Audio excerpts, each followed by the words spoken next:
15 വർഷം മുമ്പ് ഭാര്യയെയും കുഞ്ഞിനെയും ഉപേക്ഷിച്ച് മറ്റൊരു സ്ത്രീയുടെ കൂടെ പോയ ഭർത്താവ് ഇന്ന് അതേ ഭാര്യയുടെ വാതിൽക്കൽ തിരിച്ചെത്തി. പക്ഷേ അയാൾ പ്രതീക്ഷിച്ചിരുന്നത് പഴയ ഭാര്യയായിരുന്നു.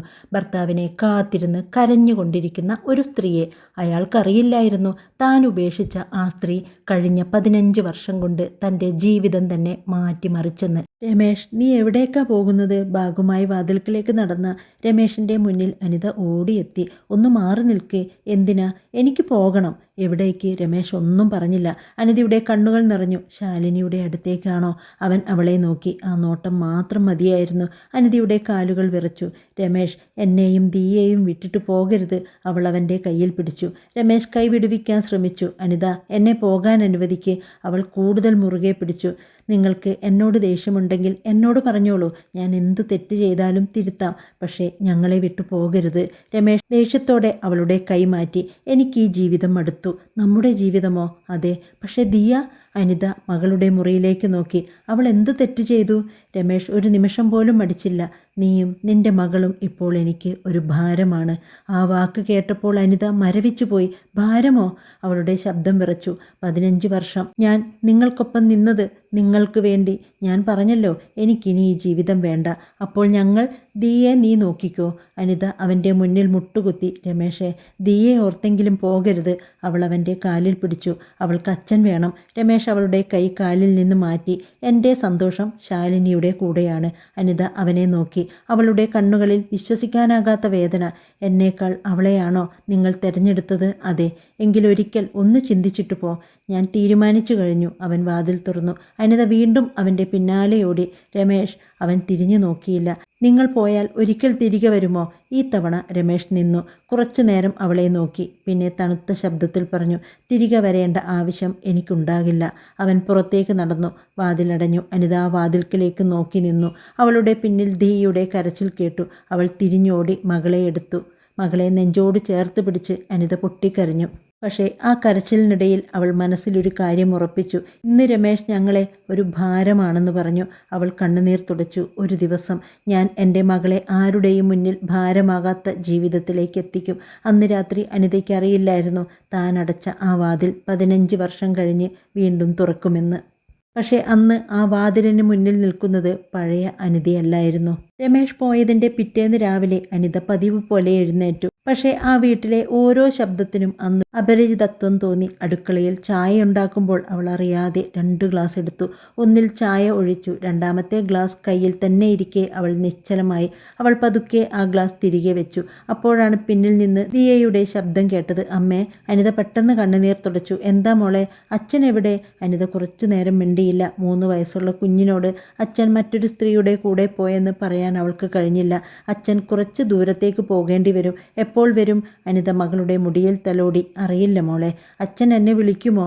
അനിതയുടെ തൊണ്ടയിൽ വാക്കുകൾ കുടുങ്ങി. വിളിക്കും. അത് പറഞ്ഞപ്പോൾ അവൾക്ക് തന്നെ അറിയാമായിരുന്നു താൻ മകളെ ആശ്വസിപ്പിക്കാൻ ഒരു കള്ളം പറയുകയാണ്. ആദ്യത്തെ കുറച്ച് ദിവസങ്ങൾ അനിത രമേഷിൻ്റെ ഫോൺ കാത്തിരുന്നു. രാവിലെ ഫോൺ നോക്കും, ഉച്ചയ്ക്ക് നോക്കും. രാത്രിയിൽ ദിയ ഉറങ്ങിയതിന് ശേഷം വീണ്ടും വിളിക്കൽ പോലും അവൻ്റെ പേര് തെളിഞ്ഞില്ല. 4-ാം ദിവസം അവൾ തന്നെ വിളിച്ചു. ഫോൺ എടുത്തില്ല. 5-ാം ദിവസവും വിളിച്ചു. ഈ തവണ ഫോൺ സ്വിച്ച് ഓഫ് ആയിരുന്നു. അനിത ഫോൺ താഴെ വെച്ചു. അവളുടെ മനസ്സിൽ ഒരു കാര്യം പതുക്കെ ഉറപ്പായി. രമേഷ് ശരിക്കും പോയിരിക്കുന്നു. ഇനി കാത്തിരുന്നാൽ മകളുടെ ജീവിതം മുന്നോട്ടു പോകില്ല. വീട്ടുചെലവിന് കൈവശമുണ്ടായിരുന്ന പണം കുറയാൻ തുടങ്ങി. വാടക, വൈദ്യുതി, ദിയയുടെ ഭക്ഷണം, സ്കൂൾ ഫീസ്. അനിതയ്ക്ക് മുന്നിൽ ഒരു വഴി മാത്രമേ ഉണ്ടായിരുന്നുള്ളൂ, ജോലി ചെയ്യുക. അവൾക്ക് തയ്യൽ അറിയാമായിരുന്നു. പക്ഷേ വീട്ടിലിരുന്ന് കുറച്ച് വസ്ത്രങ്ങൾ തയ്ക്കുന്നത് കൊണ്ട് മാത്രം ഒരു കുഞ്ഞിനെ വളർത്താൻ കഴിയില്ലെന്ന് അവൾക്കറിയാമായിരുന്നു. അടുത്ത ദിവസം അവൾ അയൽവീടുകളിൽ ചോദിക്കാൻ തുടങ്ങി. ചേച്ചി, എന്തെങ്കിലും തയ്യൽ ജോലി ഉണ്ടെങ്കിൽ എനിക്ക് തരാമോ? ചിലർ കൊടുത്തു. ചിലർ പറഞ്ഞു ഇപ്പോൾ ഒന്നുമില്ല. ചിലർ അവളെ നോക്കി സഹതാപത്തോടെ തലകുലുക്കി. ഒരു വീട്ടിൽ നിന്ന് ഇറങ്ങുമ്പോൾ പിന്നിൽ നിന്നൊരു ശബ്ദം കേട്ടു. ഭർത്താവ് ഉപേക്ഷിച്ചവൾക്ക് ഇനി എന്ത് വഴിയുണ്ട്? മറ്റൊരു സ്ത്രീ മറുപടി പറഞ്ഞു. തുന്നൽ അറിയാമല്ലോ, അതുകൊണ്ട് ജീവിച്ചു പോകും. അനിത കേട്ടു. പക്ഷേ തിരിഞ്ഞു നോക്കിയില്ല. അങ്ങനെ അവളുടെ ദിവസങ്ങൾ തുടങ്ങി. രാവിലെ ദിയയെ എഴുന്നേൽപ്പിക്കും, ഭക്ഷണം കൊടുക്കും. അവളെ അയൽവീട്ടിലെ ഒരു സ്ത്രീയുടെ വീട്ടിൽ കുറച്ചു സമയം ഏൽപ്പിക്കും. പിന്നെ സ്വന്തം വീട്ടിലെ തയ്യൽ മെഷീനിന് മുന്നിലിരിക്കും. ഒരു ബ്ലൗസ്. ഇങ്ങനെ കിട്ടുന്ന ഓരോ ഓർഡറും അവൾക്ക് വലിയൊരു ആശ്വാസമായിരുന്നു. രാത്രി ദിയ ഉറങ്ങിക്കഴിഞ്ഞാൽ വീണ്ടും ജോലി. ചില രാത്രികളിൽ ഉറക്കം വരും, കണ്ണുകൾ അടയും. പക്ഷേ ദിയയുടെ സ്കൂൾ ഫീസ് ഓർമ്മ വന്നാൽ അവൾ വീണ്ടും മെഷീൻ ഓണാക്കും. ഒരു ദിവസം ദിയ സ്കൂളിൽ നിന്ന് കരഞ്ഞുകൊണ്ട് വീട്ടിലെത്തി. അനിത വാതിൽ തുറന്നു. എന്താ മോളെ? ദിയ അമ്മയെ കെട്ടിപ്പിടിച്ചു. എനിക്ക് അച്ഛനില്ലെന്ന് കൂട്ടുകാരി പറഞ്ഞു. അനിതയുടെ ഹൃദയം വേദനിച്ചു. അവൾ മകളെ ഇരുത്തി. ആരാണ് പറഞ്ഞത്? സ്കൂളിൽ എല്ലാവരും പറയുന്നു. അനിത കുറച്ചു നേരം മിണ്ടാതെ ഇരുന്നു. പിന്നെ മകളെ ചേർത്ത് പിടിച്ചു. ഒരു ദിവസം അവളുടെ കയ്യിൽ വലിയൊരു ഓർഡർ വന്നു. അടുത്തുള്ള ഒരു ബൂട്ടിക്കിന് 20 വസ്ത്രങ്ങൾ തയ്ക്കണം. അനിതയ്ക്ക് സന്തോഷമായി. പക്ഷേ അതിനൊപ്പം ഒരു പ്രശ്നവും ഉണ്ടായിരുന്നു. അവളുടെ പഴയ മെഷീൻ കൊണ്ട് സമയത്ത് പൂർത്തിയാക്കാൻ കഴിയില്ല. രണ്ടാമത്തെ മെഷീൻ വാങ്ങാൻ പണമില്ല. അവൾ വീട്ടിലെ ചെറിയ സ്വർണ്ണാഭരണങ്ങൾ എടുത്തു നോക്കി. വിവാഹ സമയത്ത് അമ്മ നൽകിയ ചെറിയ മാല. അവൾ അത് കയ്യിൽ പിടിച്ച് കുറച്ചു നേരം ഇരുന്നു. അത് അവളുടെ വിവാഹത്തിൻ്റെ അവസാന ഓർമ്മകളിൽ ഒന്നായിരുന്നു. പക്ഷേ അവൾക്ക് മുന്നിൽ ദിയയുടെ ഭാവിയായിരുന്നു. അടുത്ത ദിവസം ആ മാല വിറ്റു. അതുകൊണ്ട് അവൾ രണ്ടാമത്തെ തയ്യൽ മെഷീൻ വാങ്ങി. മെഷീൻ വീട്ടിലെത്തിച്ചപ്പോൾ ദിയ ഓടി വന്നു. അമ്മേ, വേറൊരു മെഷീൻ? അനിത ചിരിച്ചു. ഇനി അമ്മ കൂടുതൽ ജോലി ചെയ്യും, ദിയ പറഞ്ഞു. അപ്പോൾ നമ്മൾ വലിയ കട തുടങ്ങുമല്ലേ? അനിത മകളെ നോക്കി. അതേ മോളെ, അവൾ ചിരിച്ചുകൊണ്ട് പറഞ്ഞു. ഒരു ദിവസം വലിയ കട തുടങ്ങും. അന്ന് പറഞ്ഞ ആ വാക്ക് വെറും ഒരു അമ്മയുടെ ആശ്വാസവാക്കായിരുന്നില്ല. അത് അവളുടെ ജീവിതത്തിലെ ആദ്യത്തെ വലിയ സ്വപ്നമായിരുന്നു. കുറച്ചു മാസങ്ങൾക്കുള്ളിൽ അനിതയ്ക്ക് ജോലി കൂടി. ഒറ്റയ്ക്ക് ചെയ്യാൻ കഴിയാതെ വന്നപ്പോൾ അടുത്ത വീട്ടിലെ രാധയെ ജോലിക്ക് വിളിച്ചു. രാധയ്ക്കും ഭർത്താവില്ലായിരുന്നു. അവൾക്ക് 2 കുട്ടികളുണ്ടായിരുന്നു. ആദ്യ ദിവസം രാധ മടിച്ചുകൊണ്ട് ചോദിച്ചു, ചേച്ചി, എനിക്ക് ശരിക്കും ജോലി ചെയ്യാൻ പറ്റുമോ? അനിത ചിരിച്ചു. നിനക്ക് ജോലി അറിയാമെങ്കിൽ മതി. പക്ഷേ ആളുകൾ എന്തു പറയും? അനിത മെഷീനിൽ നിന്ന് തലയുയർത്തി. ആളുകൾ പറയുന്നത് കേട്ട് ജീവിച്ചാൽ നമ്മൾക്ക് ജീവിക്കാൻ പറ്റില്ല. രാധ ചിരിച്ചു. ആ ദിവസം മുതൽ അവരുടെ ചെറിയ തയ്യൽ മുറിയിൽ 2 പേർ ജോലി ചെയ്തു. പിന്നീട് 3, 5 അങ്ങനെ വർഷങ്ങൾ കടന്നുപോയി. 15 വർഷങ്ങൾക്ക് ശേഷം അതേ ചെറിയ വീട്ടിലെ തയ്യൽ മെഷീൻ ഇപ്പോഴും അനിത സൂക്ഷിച്ചിരുന്നു. അതിൻ്റെ അരികിൽ ഇപ്പോൾ അവളുടെ സ്ഥാപനത്തിൻ്റെ ഫോട്ടോ ഉണ്ടായിരുന്നു. അനിത ക്രിയേഷൻസ്. അവൾ പണിതുയർത്തിയ ഒരു ചെറിയ ബിസിനസ്. അവളെപ്പോലെ ജീവിതത്തിൽ ഒറ്റപ്പെട്ട സ്ത്രീകൾക്ക് ജോലി നൽകുന്ന ഒരു സ്ഥാപനം. അന്ന് ദിയ കോളേജ് കഴിഞ്ഞ് അമ്മയുടെ ഓഫീസിൽ എത്തിയിരുന്നു. അമ്മേ, എന്താ, നമ്മുടെ പുതിയ ബ്രാഞ്ചിൻ്റെ ഉദ്ഘാടനം അടുത്ത മാസമല്ലേ? അതെ, ദിയ ചിരിച്ചു. അച്ഛൻ ഇതൊക്കെ കണ്ടിരുന്നെങ്കിൽ. അനിതയുടെ മുഖത്തെ ചിരി ഒരു നിമിഷം മങ്ങി. രമേശിനെക്കുറിച്ച് അവൾ വർഷങ്ങളായി സംസാരിച്ചിരുന്നില്ല. ദിയ പതുക്കെ ചോദിച്ചു, അമ്മയ്ക്ക് ഇപ്പോഴും അച്ഛനെ ഓർമ്മ വരുമോ? അനിത കുറച്ചു നേരം മിണ്ടാതെ നിന്നു. പിന്നെ പറഞ്ഞു, ഓർമ്മ വരാത്തതല്ല. പക്ഷേ ചില ആളുകൾ നമ്മുടെ ജീവിതത്തിൽ നിന്ന് പോയിട്ട് വർഷങ്ങൾ കഴിഞ്ഞാലും അവരുടെ ഓർമ്മകൾ അവിടെ ഉണ്ടാകും. പക്ഷേ അതുകൊണ്ട് അവർ തിരികെ വരണം എന്നില്ല. അവൾ വീണ്ടും ജോലിയിലേക്ക് തിരിഞ്ഞു. അവൾക്കറിയില്ലായിരുന്നു. അവൾ ആ വാക്കുകൾ പറഞ്ഞിട്ട് അധിക ദിവസങ്ങൾ കഴിയുന്നതിന് മുമ്പ് 15 വർഷമായി ഒരു വിവരവുമില്ലാത്ത രമേശ് വീണ്ടും അവളുടെ ജീവിതത്തിൻ്റെ വാതിലിൽ എത്താൻ പോകുകയാണ്. അതും അവൾ ഒരിക്കലും പ്രതീക്ഷിക്കാത്ത ഒരവസ്ഥയിൽ. അനിതയെയും ദിയയെയും വിട്ടുപോയപ്പോൾ രമേശിന് തോന്നിയത് താൻ തൻ്റെ ജീവിതത്തിലെ ഏറ്റവും വലിയ തീരുമാനം എടുത്തുവെന്നാണ്. ശാലിനിയുടെ കൂടെ പുതിയൊരു ജീവിതം തുടങ്ങാമെന്ന് അവൻ വിശ്വസിച്ചു. ആദ്യത്തെ കുറച്ച് മാസങ്ങൾ അങ്ങനെ തന്നെയായിരുന്നു. പുതിയ വീട്, പുതിയ ആളുകൾ, പുതിയ സ്വപ്നങ്ങൾ. അനിതയോടൊപ്പം ഉണ്ടായിരുന്ന ലളിതമായ ജീവിതം അവനിപ്പോൾ പഴയതും വിരസവുമായതായി തോന്നി. ഒരു ദിവസം ശാലിനി പറഞ്ഞു, നമ്മൾ ഇങ്ങനെ വാടക വീട്ടിൽ കഴിയേണ്ടവരല്ല. രമേശ് ചിരിച്ചു. പിന്നെ നിനക്ക് കഴിവുണ്ട്, കുറച്ചുകൂടി റിസ്ക് എടുക്കണം. അവളുടെ വാക്കുകൾ രമേശിന് ഇഷ്ടപ്പെട്ടു. അവൻ തൻ്റെ ജോലിയിൽ നിന്ന് കിട്ടുന്ന പണം മുഴുവൻ പുതിയ ജീവിതത്തിലേക്ക് ചെലവഴിക്കാൻ തുടങ്ങി. പിന്നെ ശാലിനിയുടെ നിർബന്ധത്തിൽ ചെറിയൊരു ബിസിനസ്സിലും പണം നിക്ഷേപിച്ചു. ഇത് വിജയിച്ചാൽ നമുക്ക് ഇനി ആരെയും ആശ്രയിക്കേണ്ടി വരില്ല, രമേശ് വിശ്വസിച്ചു. പക്ഷേ അവന് അറിയില്ലായിരുന്നു, അവൻ ഏറ്റവും കൂടുതൽ വിശ്വസിച്ചിരുന്നത് തന്നെയാണ് ഒരു ദിവസം അവൻ്റെ ഏറ്റവും വലിയ നഷ്ടമാകാൻ പോകുന്നതെന്ന്. ബിസിനസ്സിൻ്റെ പേരിൽ ശാലിനി പലതവണ രമേശിനോട് പണം ആവശ്യപ്പെട്ടു. ഇത് അവസാനത്തേതാണ്. ഇത് കൊടുത്താൽ എല്ലാം ശരിയാകും. കുറച്ചുകൂടി നിക്ഷേപിച്ചാൽ വലിയ ലാഭം വരും. ഓരോ തവണയും രമേശ് വിശ്വസിച്ചു. അവൻ തൻ്റെ സമ്പാദ്യം ഉപയോഗിച്ചു. പിന്നെ വായ്പയെടുത്തു.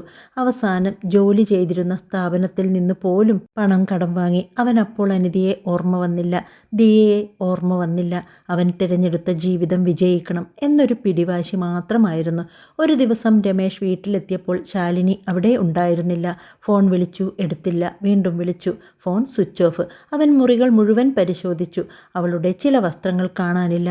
അലമാര തുറന്നു നോക്കി. ചില ആഭരണങ്ങളുമില്ല. അറിയില്ല. രമേശിൻ്റെ മുഖം മാറി. ശാലിനി, അവൻ അവളുടെ സുഹൃത്തുക്കളെ വിളിച്ചു. ആർക്കും ഒന്നും അറിയില്ലെന്ന് പറഞ്ഞു. അടുത്ത ദിവസം ബാങ്കിൽ നിന്ന് ഫോൺ വന്നു. അവൻ ഒപ്പിട്ട ചില രേഖകളെക്കുറിച്ച് വിശദീകരണം ആവശ്യപ്പെട്ടു. രമേശ് ഞെട്ടിപ്പോയി. അവൻ വിശ്വസിച്ച് ഒപ്പിട്ടിരുന്ന ചില രേഖകൾ തൻ്റെ പേരിലുള്ള സാമ്പത്തിക ബാധ്യതകളായിരുന്നു. അവൻ്റെ തല ചുറ്റി. അപ്പോൾ മാത്രമാണ് അവൻ കഴിഞ്ഞ കുറച്ച് വർഷങ്ങളിലെ ഓരോ സംഭവങ്ങളും ഓർത്തു തുടങ്ങിയത്. ശാലിനി ചോദിച്ച പണം, അവൾ കൊണ്ടുവന്ന രേഖകൾ, നോക്കാതെ ഒപ്പിട്ട പേപ്പറുകൾ. അവൻ പെട്ടെന്നൊരു കാര്യം മനസ്സിലാക്കി. താൻ സ്നേഹമെന്ന് കരുതിയിരുന്നത് അവളുടെ കണക്കിൽ ഒരു അവസരം മാത്രമായിരുന്നു. ദിവസങ്ങൾ കഴിഞ്ഞു. ശാലിനിയെ ബന്ധപ്പെടാൻ കഴിഞ്ഞില്ല. ബിസിനസ് തകർന്നു. കടങ്ങൾ കൂടി. ജോലിയും നഷ്ടപ്പെട്ടു. ഒരു കാലത്ത് വലിയ സ്വപ്നങ്ങളുമായി വീട്ടിൽ നിന്ന് ഇറങ്ങിയ രമേശ് ഇപ്പോൾ ചെറിയൊരു മുറിയിൽ ഒറ്റയ്ക്കായിരുന്നു. ഒരു രാത്രി അവൻ പഴയൊരു പെട്ടി തുറന്നു. അതിനുള്ളിൽ ഒരു ചെറിയ ഫോട്ടോ ഉണ്ടായിരുന്നു. ദിയയുടെ ബാല്യകാല ചിത്രം. അവൾ അന്ന് 3 വയസ്സായിരുന്നു. അനിത അവളെ കയ്യിൽ എടുത്തു നിൽക്കുന്ന ചിത്രം. രമേശ് ആ ഫോട്ടോ കയ്യിലെടുത്തു. വർഷങ്ങൾക്ക് ശേഷം അവൻ്റെ കണ്ണുകൾ നിറഞ്ഞു. ദിയ. അവൻ്റെ ശബ്ദം വിറച്ചു. പെട്ടെന്ന് മറ്റൊരു ഓർമ്മ മനസ്സിൽ തെളിഞ്ഞു.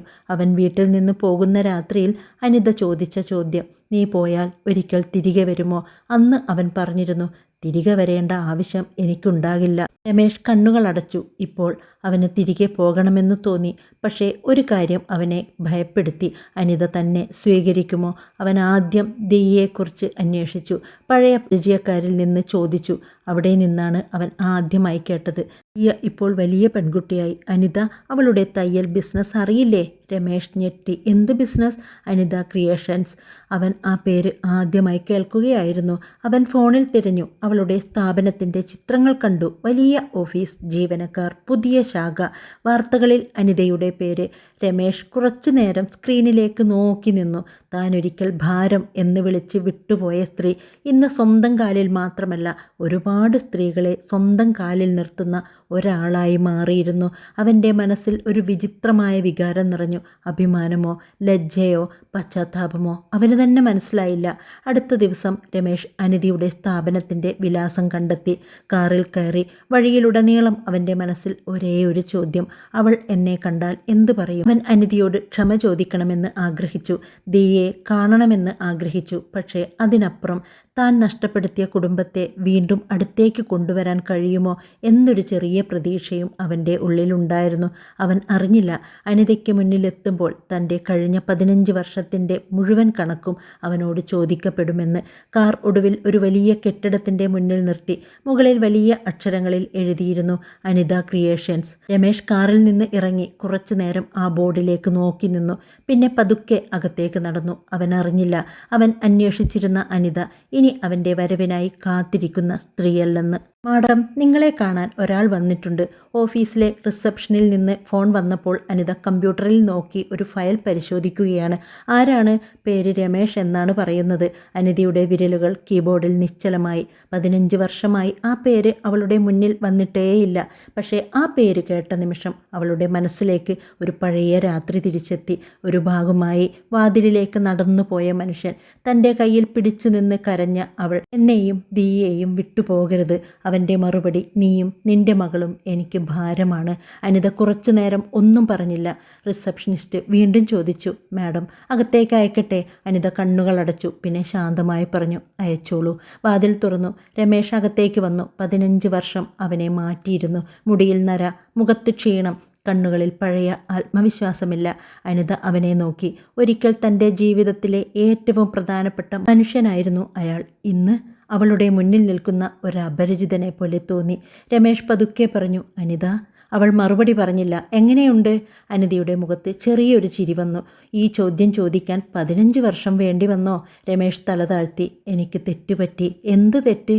ഏത് തെറ്റ്? അവൻ അവളെ നോക്കി. അവൾ തന്നെ തുടർന്നു, എന്നെ വിട്ടുപോയതോ? അതെ. അല്ലെങ്കിൽ? അനിതയുടെ ശബ്ദം പതുക്കെ മാറി. ഞങ്ങളെ ഉപേക്ഷിച്ചതോ? രമേശിന് മറുപടി ഉണ്ടായില്ല. ദിയ എവിടെയാണ്? അവൻ ഒടുവിൽ ചോദിച്ചു. അനിതയുടെ മുഖം കടുപ്പമായി. എന്തിനാണ്? അവളെ ഒന്ന് കാണണം. അവൾ ഇപ്പോൾ വലിയ പെൺകുട്ടിയാണ്, എനിക്കറിയാം. അവൾക്ക് നിങ്ങളെക്കുറിച്ച് അറിയാവുന്ന അത്രയും അറിയാം. രമേഷ് പതുക്കെ ചോദിച്ചു. അവൾ എന്നെ വെറുക്കുന്നുണ്ടോ? അനിത കുറച്ചു നേരം മിണ്ടാതെ നിന്നു. അത് നിങ്ങൾ അവളോട് തന്നെ ചോദിക്കണം. രമേഷിൻ്റെ കണ്ണുകൾ നിറഞ്ഞു. അനിത, എനിക്കറിയാം ഞാൻ ചെയ്തത് തെറ്റാണ്. നിങ്ങൾക്ക് ഇപ്പോഴാണ് മനസ്സിലായത്? ഞാൻ എല്ലാം നഷ്ടപ്പെടുത്തി. അനിത ശാന്തമായി ചോദിച്ചു. അതുകൊണ്ടാണോ നിങ്ങൾ വന്നത്? രമേഷ് ഞെട്ടി. അല്ല. അപ്പോൾ ഞാൻ നിങ്ങളെ കാണണം എന്ന് തോന്നി. അനിത അവനെ നോക്കി. ഞങ്ങളെ ഓർമ്മ വന്നത് എപ്പോഴാണ്? രമേഷ് ഒന്നും പറഞ്ഞില്ല. അവൾ തന്നെ മറുപടി പറഞ്ഞു. ശാലിനി നിങ്ങളെ വിട്ടുപോയപ്പോൾ. അവൻ്റെ മുഖം മാറി. അനിതയുടെ കണ്ണുകളിൽ കണ്ണുനീർ വന്നില്ല. അവൾ കരയുന്ന കാലം കഴിഞ്ഞിരുന്നു. അവൾ നിങ്ങളെ ചതിച്ചു. രമേഷ് പതുക്കെ തലകുനിച്ചു. അതെ, നിങ്ങൾക്ക് വേദനിച്ചു വളരെ. അപ്പോൾ നിങ്ങൾ എന്നെ ഓർത്തു. രമേഷ് മിണ്ടാതെ നിന്നു. അനിത കസേരയിൽ നിന്ന് എഴുന്നേറ്റു. രമേഷ്, അവളുടെ ശബ്ദം വളരെ ശാന്തമായിരുന്നു. നിങ്ങൾ പോയ രാത്രിയിൽ ഞാൻ നിങ്ങളുടെ പിന്നാലെ ഓടിയിരുന്നു. രമേഷിൻ്റെ കണ്ണുകൾ നിറഞ്ഞു. നിങ്ങളുടെ കാലിൽ വീണ് അപേക്ഷിച്ചു. അവൻ കണ്ണുകൾ താഴ്ത്തി. നിങ്ങൾ കേട്ടില്ല. അവൾ ഒരു നിമിഷം നിശബ്ദമായി. 15 വർഷം കൊണ്ട് ഞാൻ ഒരുപാട് കാര്യങ്ങൾ പഠിച്ചു. എന്തൊക്കെ? ഒരാളെ സ്നേഹിക്കുന്നത് നല്ലതാണ്, പക്ഷേ സ്വന്തം ആത്മാഭിമാനം നഷ്ടപ്പെടുത്തി ഒരാളെ പിടിച്ചു നിൽക്കേണ്ടതില്ല. രമേഷ് അവളെ നോക്കി. അനിത പതുക്കെ പറഞ്ഞു. നിങ്ങൾ അന്ന് പോയപ്പോൾ ഞാൻ തകർന്നു. പക്ഷേ ഞാൻ അവിടെ തന്നെ നിന്നില്ല. ഞാൻ എഴുന്നേറ്റു.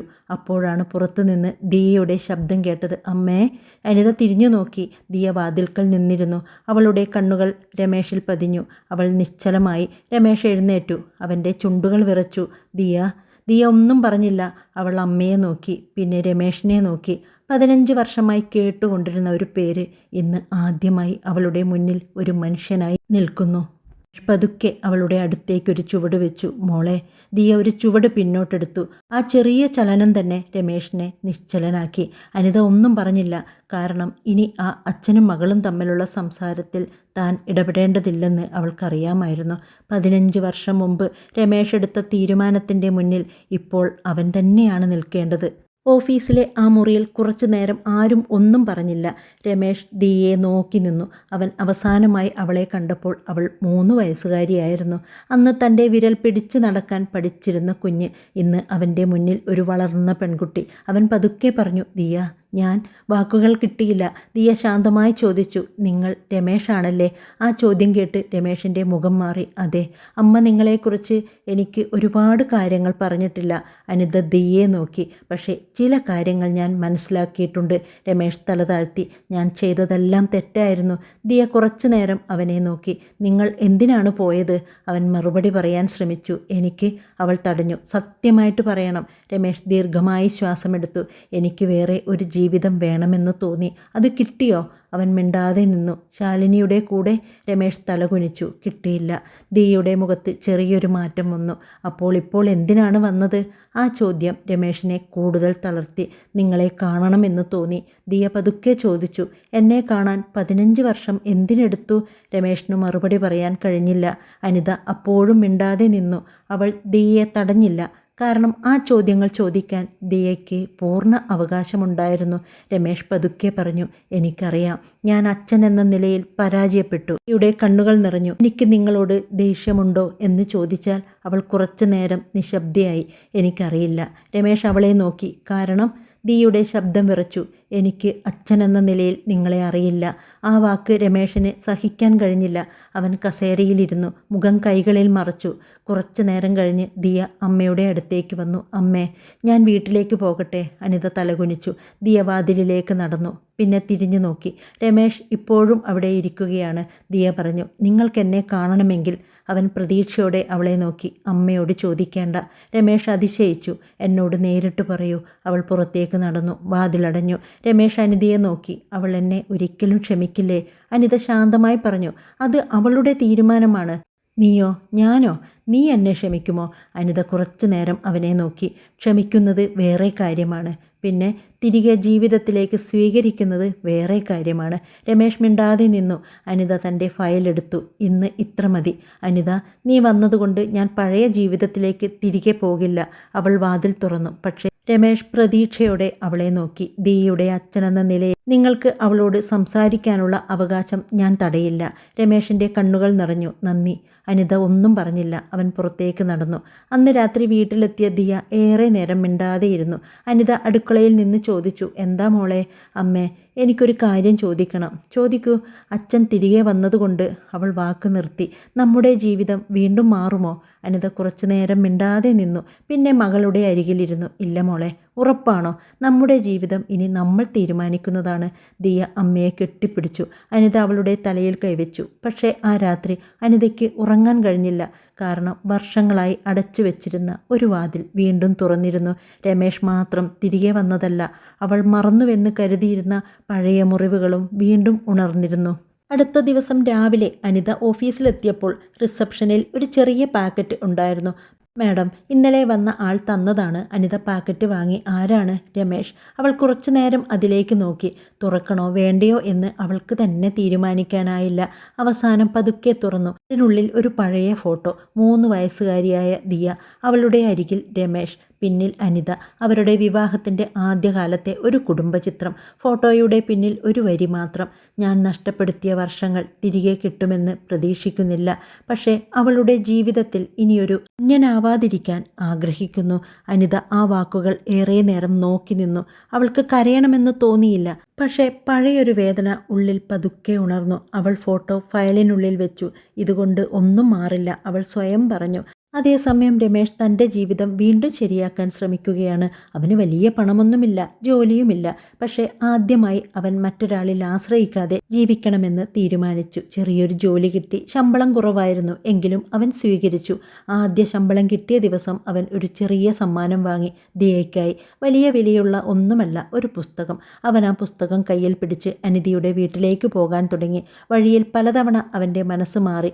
അവൾ സ്വീകരിക്കുമോ? ദിയ എടുക്കുമോ? എങ്കിലും അവൻ പോയി. വീട്ടിലെത്തിയപ്പോൾ വാതിൽ ദിയയാണ് തുറന്നത്. രമേഷ് പെട്ടെന്ന് നിശ്ചലനായി. ഇത്?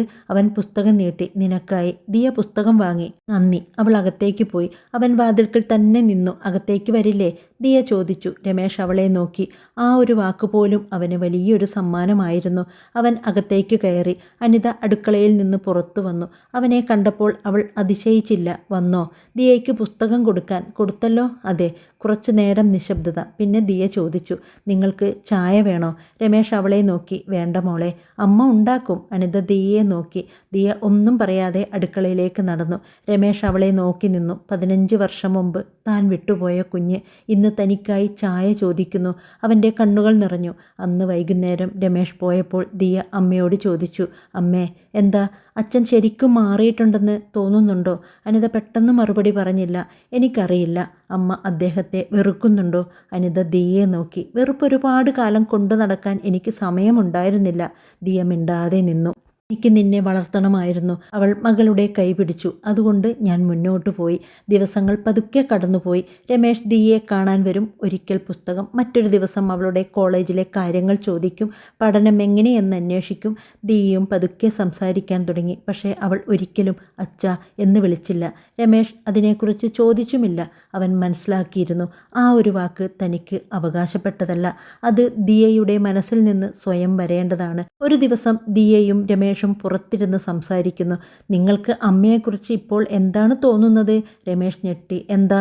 അമ്മ എത്ര കഷ്ടപ്പെട്ടാണ് എന്നെ വളർത്തിയതെന്ന് എനിക്കറിയാം. രമേഷ് തല താഴ്ത്തി. അതെ, നിങ്ങൾക്കതൊന്നും അറിയില്ലായിരുന്നു. ഇല്ല, ഇപ്പോൾ അറിയാമല്ലോ. അതുകൊണ്ടാണ് എനിക്ക് എന്നോട് തന്നെ ദേഷ്യം. ദിയ കുറച്ചു നേരം അവനെ നോക്കി. അമ്മ നിങ്ങളെ ക്ഷമിക്കുമോ? രമേഷ് ഒരു ചെറിയ ചിരി ചിരിച്ചു. അത് ഞാൻ പ്രതീക്ഷിക്കുന്നില്ല. പിന്നെ അവൾക്ക് സമാധാനമായി ജീവിക്കാൻ ഞാൻ അനുവദിക്കണം. ദിയ ആദ്യമായി അവനെ കുറച്ചു നേരം വ്യത്യസ്തമായി നോക്കി. ഇതിനുള്ളിൽ രമേഷ് മനസ്സിലാക്കിയൊരു സത്യം, ചില വാതിലുകൾ വീണ്ടും തുറക്കുന്നത് അകത്തേക്ക് കയറാൻ വേണ്ടിയല്ല, ഒരിക്കൽ അടച്ചുപോയ വാതിലിന് മുന്നിൽ നിന്ന് അതിനുള്ളിലെ ജീവിതത്തെ ബഹുമാനിച്ച് മാറി നിൽക്കാനാണ്. അടുത്ത ദിവസം രമേഷ് പോകുമ്പോൾ ദിയ ചോദിച്ചു, നിങ്ങൾ പോകുകയാണോ? അതെ. നാളെ വരുമോ? രമേഷ് ചിരിച്ചു. നിനക്ക് വേണമെങ്കിൽ വരാം. എനിക്ക് വേണം. രമേഷ് അവളെ നോക്കി. എങ്കിൽ വരാം. അവൻ പോകാൻ തിരിഞ്ഞു. ദിയ പെട്ടെന്ന് വിളിച്ചു, അച്ഛാ. രമേഷ് പെട്ടെന്ന് തിരിഞ്ഞു നോക്കി. ദിയയും ആ വാക്ക് പറഞ്ഞതിൻ്റെ അത്ഭുതത്തിൽ നിശ്ചലമായി. 15 വർഷത്തിന് ശേഷം ആ ഒരു വാക്ക് അവൻ കേട്ടു. അവൻ്റെ കണ്ണുകൾ നിറഞ്ഞു. പക്ഷേ അവൻ ദിയയെ ചേർത്ത് പിടിക്കാൻ ഓടിയില്ല. വെറുതെ ചിരിച്ചു. എന്താ മോളെ? ദിയയ്ക്കും ചിരി വന്നു. നാളെ നേരത്തെ വരണം. ശരി. അവൻ നടന്നുപോയി. ദിയ കുറച്ചു നേരം അവനെ നോക്കി നിന്നു. പിന്നെ അമ്മയുടെ അടുത്തേക്കൂടി. അമ്മേ. അനിത ചിരിച്ചു. ഞാൻ കേട്ടു. അറിയാതെ വിളിച്ചു പോയതാ. അറിയാതെ വിളിച്ചാലും ചില വാക്കുകൾ ഹൃദയത്തിൽ നിന്നാണ് വരുന്നത്. ദിവസങ്ങളിൽ രമേഷിന് സന്തോഷമുള്ളതായിരുന്നു. അവൻ ദിയയുമായി പതുക്കെ ഒരു ബന്ധം ഉണ്ടാക്കുകയായിരുന്നു. പക്ഷേ അനിതയോട് അവൻ പഴയ ബന്ധം തിരികെ കൊണ്ടുവരാൻ ശ്രമിച്ചില്ല. അത് അനിതയ്ക്കും ആശ്വാസമായിരുന്നു. എന്നാൽ ദിയയുടെ ജീവിതത്തിൽ രമേഷ് പതുക്കെ ഒരു അച്ഛൻ്റെ സ്ഥാനത്തേക്ക് വരികയാണ്. എല്ലാം ശരിയാകുന്നതുപോലെ തോന്നി. പക്ഷേ ഒരു ദിവസം രമേഷ് അനിതയെ കാണാൻ വന്നു. അവൻ്റെ മുഖത്ത് പതിവില്ലാത്ത ഗൗരവം. എന്തു പറ്റി? അനിത ചോദിച്ചു. എനിക്കൊരു കാര്യം പറയാനുണ്ട്. പറയൂ. ഞാൻ ഇവിടെ നിന്ന് പോകുകയാണ്. അനിത ഒന്നും പറഞ്ഞില്ല. എവിടെ? മറ്റൊരു നഗരത്തിൽ ജോലി കിട്ടി. എപ്പോൾ? അടുത്തയാഴ്ച. അനിതയുടെ മുഖത്ത് ചെറിയൊരു മാറ്റം. ദിയയോട് പറഞ്ഞോ? ഇല്ല. എന്തുകൊണ്ടാ പറയാത്തത്? അവളോട് പറയാൻ എനിക്ക് പേടിയാണ്. അനിത അതിശയിച്ചു. 15 വർഷം കഴിഞ്ഞ് തിരികെ വന്നിട്ട് ഇപ്പോൾ വീണ്ടും പോകുകയാണോ? രമേഷ് തല താഴ്ത്തി. ഞാൻ പോകുന്നത് നിങ്ങളെ വിട്ടല്ല. എനിക്കിവിടെ നിൽക്കാൻ അവകാശമുണ്ടെന്ന് എനിക്ക് തോന്നുന്നില്ല. ആ അവകാശം ആരാണ് തീരുമാനിക്കുന്നത്? നീ. കുറച്ചു നേരം മിണ്ടാതെ നിന്നു രമേഷ്. അവൾ പതുക്കെ പറഞ്ഞു. 15 വർഷം മുമ്പ് നീ പോയപ്പോൾ ഞാൻ നിങ്ങളെ തടയാൻ ശ്രമിച്ചു. അവൻ അവളെ നോക്കി. ഇപ്പോൾ നിങ്ങൾ പോകണമെങ്കിൽ ഞാൻ തടയില്ല. അവൻ്റെ മുഖത്ത് വേദന തെളിഞ്ഞു. പക്ഷേ ഒരു കാര്യം, ഈ തവണ പോകുന്നത് ഓടിപ്പോകാനല്ലെന്ന് ദിയയോട് നിങ്ങൾ തന്നെ പറയണം. രമേഷ് തലകുനിച്ചു. അന്ന് വൈകുന്നേരം ദിയ വീട്ടിലെത്തിയപ്പോൾ രമേഷ് അവളെ കാത്തിരുന്നു. മോളെ, എനിക്ക് അടുത്ത ആഴ്ച മറ്റൊരു നഗരത്തിൽ ജോലി തുടങ്ങണം. ദിയയുടെ മുഖം മാറി. നിങ്ങൾ പോകുകയാണോ? കുറച്ചു കാലത്തേക്ക്. എന്തിന്? എനിക്ക് ജോലി വേണം. ഇവിടെ ജോലി നോക്കാമായിരുന്നില്ലേ? രമേഷ് ചിരിച്ചു. നോക്കിയിരുന്നു. പക്ഷേ കിട്ടിയില്ല. ദിയ കുറച്ചു നേരം മിണ്ടാതെ നിന്നു. പിന്നെ ചോദിച്ചു. നിങ്ങൾ വീണ്ടും ഞങ്ങളെ വിട്ടുപോകുകയാണോ? ആ ചോദ്യം കേട്ടപ്പോൾ രമേഷിൻ്റെ കണ്ണുകൾ നിറഞ്ഞു. ഇല്ല, ഇത്തവണ ഞാൻ പോകുന്നത് തിരികെ വരാൻ വേണ്ടിയാണ്. ദിയ അവനെ നോക്കി. വാഗ്ദാനം ചെയ്യാമോ? രമേഷ് കുറച്ചു നേരം ചിന്തിച്ചു. വാഗ്ദാനം ചെയ്യില്ല. ജീവിതത്തെക്കുറിച്ച് വലിയ വാഗ്ദാനങ്ങൾ ഇനി ഞാൻ പറയില്ല. അവൻ അവളുടെ കൈ പിടിച്ചു. പക്ഷേ ഞാൻ പോകുന്നിടത്ത് നിന്നും എപ്പോഴും നിങ്ങളെ വിളിക്കും. രമേഷ് ജോലി തേടിപ്പോയതിനു ശേഷം മിക്ക ദിവസവും അനിതയെയും മകളെയും വിളിക്കും. ഒരു ദിവസം വൈകുന്നേരം രമേഷ് തിരിച്ച് വീട്ടിലെത്തി. ദിയ ഓടിച്ചെന്ന് അവനെ കെട്ടിപ്പിടിച്ചു. അച്ഛാ. രമേഷ് കണ്ണുകൾ തുടച്ചു. ആ ഒരു വിളിക്കായി 15 വർഷം കാത്തിരുന്ന മനുഷ്യനെ പോലെ അവൻ മകളെ ചേർത്ത് പിടിച്ചു. അത് പഴയ ജീവിതത്തിലേക്കുള്ള തിരിച്ചുവരവായിരുന്നില്ല. അത് ഒരു പുതിയ ബന്ധത്തിൻ്റെ ആദ്യ പടിയായിരുന്നു. അനിത മനസ്സിൽ പറഞ്ഞു. ചിലർ നമ്മുടെ ജീവിതത്തിൽ നിന്ന് പോയിട്ട് തിരികെ വരും. പക്ഷേ അവർ പോയപ്പോൾ ഉണ്ടായിരുന്ന വാതിലിലൂടെയല്ല. നമ്മൾ പുതുതായി പണിത വാതിലിലൂടെയാണ് അവരെ വീണ്ടും അകത്തേക്ക് കടത്തിവിടേണ്ടത്. അനിത ആരെയും തോൽപ്പിച്ചില്ല. അവൾ രമേഷിനെ തോൽപ്പിച്ചില്ല. അവൾ ശാലിനിയെ തോൽപ്പിച്ചില്ല. അവൾ സ്വന്തം ജീവിതത്തോട് ജയിച്ചു. ഒരിക്കൽ ഭർത്താവിൻ്റെ തിരിച്ചുവരവിനായി വാതിൽക്കിലേക്ക് നോക്കി നിന്ന സ്ത്രീ ഇന്ന് മറ്റുള്ള സ്ത്രീകൾക്ക് പുതിയൊരു വാതിൽ തുറന്നു കൊടുക്കുകയാണ്. അതായിരുന്നു അവളുടെ പ്രതികാരം. അതായിരുന്നു അവളുടെ വിജയം. അതായിരുന്നു അവളുടെ പുതിയ തുടക്കം. ജീവിതത്തിൽ നമ്മളെ ഉപേക്ഷിച്ച് പോകുന്നവരുടെ പിന്നാലെ ഓടിക്കൊണ്ട് നമ്മുടെ ജീവിതം നഷ്ടപ്പെടുത്തരുത്. ഒരാൾ നമ്മളെ വിലമതിച്ചില്ല എന്നതുകൊണ്ട് നമ്മുടെ വില കുറയുന്നില്ല. ചില വേർപാടുകൾ ആദ്യം നമ്മളെ തകർത്തു കളഞ്ഞതുപോലെ തോന്നിയാലും അതുതന്നെയാണ് പിന്നീട് നമ്മളെ സ്വയം തിരിച്ചറിയാൻ പഠിപ്പിക്കുന്നത്. നമ്മുടെ ജീവിതത്തിൽ നിന്ന് ഒരാൾ ഇറങ്ങിപ്പോയപ്പോൾ വാതിൽ അടഞ്ഞുവെന്ന് കരുതി കരഞ്ഞിരിക്കേണ്ടതില്ല. ചില വാതിലുകൾ അടയുന്നത് നമ്മൾ ഒരിക്കലും ധൈര്യപ്പെടാത്ത ഒരു പുതിയ വഴിയിലേക്ക് നടക്കാനാണ്. മറ്റൊരാളുടെ സ്നേഹവും അംഗീകാരവും കാത്തിരുന്നു കൊണ്ട് സ്വന്തം സന്തോഷം പണയപ്പെടുത്തരുത്. നമ്മളെ ഉപേക്ഷിച്ചവരെ തിരികെ കൊണ്ടുവരുന്നതല്ല വിജയം. അവർ ഇല്ലാതെയും നമുക്ക് സന്തോഷത്തോടെ ജീവിക്കാൻ കഴിയുന്നിടത്താണ് യഥാർത്ഥ വിജയം. എൻ്റെ ഇന്നത്തെ കഥയും നിങ്ങൾക്ക് ഇഷ്ടപ്പെട്ടു എന്ന് വിചാരിക്കുന്നു. അടുത്ത മനോഹരമായൊരു കഥയുമായി വീണ്ടും കാണാം.